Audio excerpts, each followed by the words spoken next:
l'initiative Faso Mebo, qui est devenue une agence aujourd'hui. Alors, lorsque nous entamions l'autoroute, certains doutaient parce que c'est un projet qui est là depuis plus d'une décennie.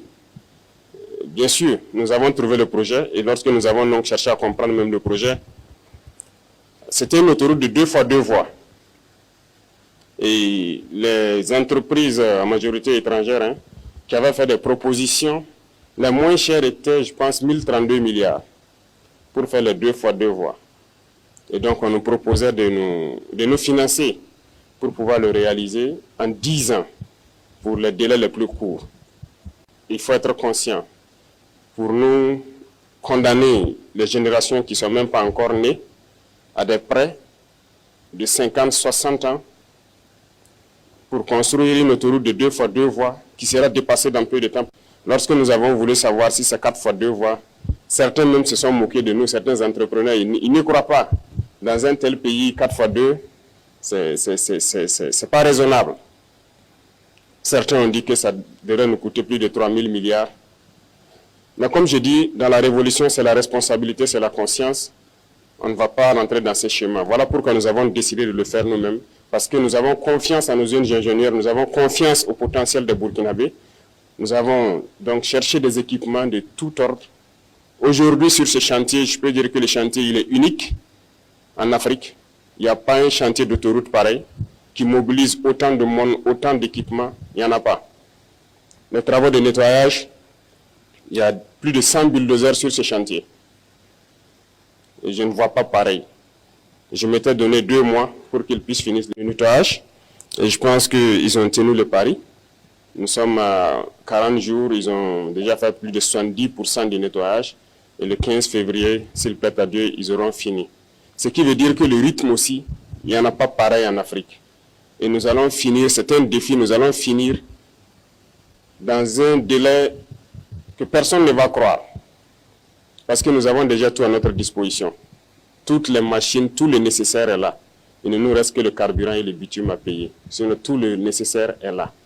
Ce qui veut dire que nous allons poursuivre parce qu'il y a beaucoup d'autres autoroutes qui doivent être lancées en 2026 et dont les travaux doivent commencer également.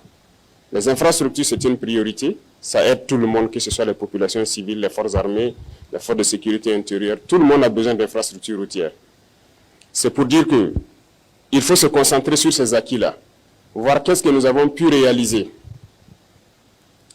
et se projeter dans l'avenir. C'est comme je l'ai dit, maintenir la pression. Et je pense que 2026, il y a tellement de grands chantiers qui doivent commencer et vous devez maintenir ce cap-là pour qu'on puisse réussir le pari. Les gens continueront à nous démotiver. Les impérialistes, ils ne manquent jamais de tours dans leur sac. Ils vont continuer à communiquer pour ternir l'image, pour nous démotiver. Il ne faut pas les écouter. Il y a aussi ces individus esclaves de salon-là qui ne peuvent jamais changer. Je l'ai dit, eux, c'est comme une malédiction qui les poursuit. Peu importe ce que vous ferez. Génétiquement, ils sont esclaves. Congénitalement, ils sont aliénés. Ils ne peuvent que suivre ce que les impérialistes disent. Montrez-leur le soleil en plein jour, ils vous diront qu'il fait nuit. Donc c'est une malédiction. Et ils vont continuer à vous décourager, à parler. Mais le plus important, c'est ce que vous faites. La réalité est là et on avance. C'est ça le plus important. Pendant qu'ils sont en train de faire les railleries, leurs moqueries, nous, on crée des usines, on crée des infrastructures, et on crée de l'emploi, on produit et on se sent bien. C'est le plus important. Donc, j'invite tout un chacun à faire comme le vaillant forces de défense, les forces de sécurité, les vaillants VDP. Vous voyez, les impérialistes, certaines ONG, de je ne sais quoi, ont tenté tout pour saper leur morale. Ont tenté tout, ont écrit, ont intimidé, ont menacé. Mais ils avancent sereinement sur le terrain. Aujourd'hui, certains peut-être sont fatigués, ils ne parlent plus d'eux, parce que le résultat est là. Nous avançons et il y a des zones où nous avons déjà atteint les limites de la frontière, comme on le souhaitait, en train d'être sécurisés. Sur le terrain, ça se passe très bien. Donc faites comme eux, et c'est le lieu pour moi donc de les rendre hommage et de les inviter à continuer ce combat. Et tous ceux qui sont sur les différents chantiers, je parlais tout de suite de façon Mebo, c'est le lieu pour moi de les féliciter, de les encourager, parce que c'est historique ce que nous faisons, et c'est unique en Afrique. Et tout un chacun qui a la chance de participer à cela, et je pense qu'il doit en être fier. Et tous ceux qui ne sont pas encore entrés dans la danse, que vous soyez ingénieur et que vous pensez pouvoir apporter quelque chose, je l'ai dit, allez-y, apportez votre pierre parce que demain, on dira ce sont ceux-là qui ont construit ces infrastructures pour permettre au Burkina Faso d'être au niveau où il est. Donc, merci beaucoup.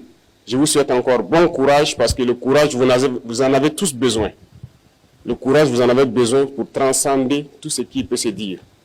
Bon courage à tous pour 2026. Je vous souhaite bonne chance encore dans tout ce que vous menez parce que vous en avez besoin. Et je souhaite que la santé soit au quotidien pour vous, pour vos familles, pour vos proches, pour vous permettre de travailler avec la tête libre. Merci beaucoup. Je vous souhaite une très bonne semaine.